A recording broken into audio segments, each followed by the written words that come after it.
नमस्कार। आज हम बात करेंगे भारत के उन अहम पदों पर बैठे नए चेहरों की। वो लोग जो देश की दिशा तय कर रहे हैं। तो सवाल यही उठता है कि आखिर कौन है ये लोग जो 2026 में भारत की कमान संभाल रहे हैं। चलिए एक एक करके जानते हैं। शुरुआत करते हैं देश के सबसे मजबूत स्तंभ से, हमारे न्याय और कानून के संरक्षकों से। सबसे पहले बात करते हैं देश के सर्वोच्च न्यायिक पद की।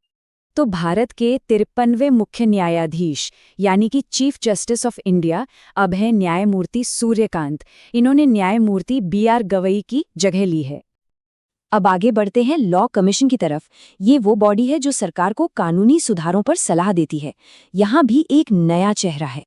जी हाँ, भारतीय विधि आयोग के 23वें अध्यक्ष हैं न्यायमूर्ति दिनेश कुमार त्रिपाठी। ये एक बहुत ही अहम सलाहकार भूमिका है। और भी कुछ जरूरी नियुक्तियां हुई हैं कानून के क्षेत्र में, जैसे कि न्यायमूर्ति विक्रम नाथ अब नालसा के अध्यक्ष हैं और Manan Kumar Mishra bar council of India के। लेकिन एक बहुत ही खास बात है, अंजू राठी राणा भारत की पहली महिला विधि सचिव बनी है, जो वाकई एक मील का पत्थर है। साथ ही पटना हाईकोर्ट के चीफ जस्टिस अब विपुल मनुभाई पंचोली हैं। अच्छा, कानून के बाद अब बात करते हैं शासन और प्रशासन की, यानी उन लोगों की जो देश की मशीनरी को चलाते हैं। यहाँ सबसे पहले जिक्र आता है देश के दूसरे सबसे बड़े संवैधानिक पद का, उपराष्ट्रपति का। तो भारत के 15वें उपराष्ट्रपति अब हैं CP राधाकृष्णन। इन्होंने जगदीप धनखड़ की जगह ली है। अब बात चुनाव आयोग की। यहाँ भी हमें नया नेतृत्व देखने को मिल रहा है। मुख्य चुनाव आयुक्त हैं ज्ञानेश कुमार और उनका साथ दे रहे हैं 2 चुनाव आयुक्त सुखबीर सिंह और विवेक जोशी। कुछ और बहुत ही अहम प्रशासनिक पदों पर भी बदलाव हुए हैं। देश के हिसाब किताब के सबसे बड़े अधिकारी यानी CAG अब है के संजय मूर्ति।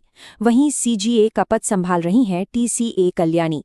प्रधानमंत्री के प्रधान सचिव नंबर 2 हैं शक्तिकांत दास और UPSC के चेयरमैन हैं अजय कुमार। चलिए अब बात करते हैं उन लोगों की जिनके कंधों पर देश की सुरक्षा का जिम्मा है, हमारे राष्ट्रीय सुरक्षा के प्रहरी। यहाँ एक दिलचस्प बात है, हमारे पास 2 प्रवीण हैं जो 2 अलग-अलग फोर्सेस को हेड कर रहे हैं। कंफ्यूज मत होइएगा, प्रवीण कुमार है ITB के डायरेक्टर जनरल और प्रवीण रंजन है CISF के डायरेक्टर जनरल। सुरक्षा बलों में और भी कई बड़े बदलाव हुए हैं। BSF के DG का अतिरिक्त प्रभार प्रवीण कुमार के पास है। SSB के नए DG हैं संजय सिंगल और एनफोर्समेंट डायरेक्टरेट यानी ED के डायरेक्टर अब राहुल नवीन हैं। NCC के DG वीरेंद्र वत्स हैं। और हाँ, एक और ऐतिहासिक नियुक्ति हुई है, सोनाली मिश्रा RPF की पहली महिला डायरेक्टर जनरल बनी हैं। सुरक्षा के बाद अब नजर डालते हैं अर्थव्यवस्था पर। देखते हैं कौन है वो लोग जो देश के फाइनेंशियल और रेगुलेटरी सिस्टम को चला रहे हैं।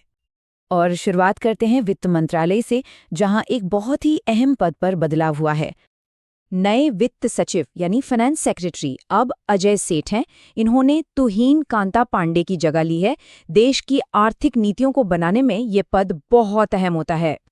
आर्थिक जगत के कुछ और बड़े नाम, SEBI के चेयरमैन हैं अब है तुहिन कांता पांडे। RBI के 26वें गवर्नर बने हैं संजय मल्होत्रा। उद्योग जगत की बात करें तो FICC के प्रेसिडेंट हैं अनंत गोयनका और NASSCOM की चेयरपर्सन है सिंधु गंगाधरन। और अब आखिर में एक नज़र डालते हैं विज्ञान, खेल और कुछ दूसरे अहम क्षेत्रों में हुई नियुक्तियों पर। साइंस और रिसर्च की दुनिया में भी नए चेहरे हैं। इसरो के चेयरमैन अब वीर नारायणन हैं। CSIR को नल्लाथम्बी कलाईसेल्वी के रूप में अपनी पहली महिला डायरेक्टर जनरल मिली हैं। ये बहुत बड़ी बात है। BARC के डायरेक्टर विवेक भसीन हैं और ICR के डायरेक्टर हैं मांगीलाल जाट। अब बात करते हैं खेल और शिक्षा की। देश के सबसे बड़े क्रिकेट बोर्ड BCCI में अध्यक्ष हैं मिथुन मन्नास और सचिव हैं देवजीत सैकिया। वहीं शिक्षा के क्षेत्र में इग्नू को उमा कलाल के रूप में अपनी पहली महिला वाइस चांसलर मिली हैं। तो जैसा कि हमने देखा, ये है वो नए चेहरे जो अलग अलग क्षेत्रों में देश का नेतृत्व कर रहे हैं। जाहिर है ये तस्वीर हमेशा बदलती रहती है, लेकिन आज की हकीकत यही है। ये सब हमें एक बड़े सवाल पर लाकर छोड़ देता है कि ये सब मिलकर ये नया नेतृत्व भारत के भविष्य को किस दिशा में ले जाएगा। ये तो आने वाला वक्त ही बताएगा।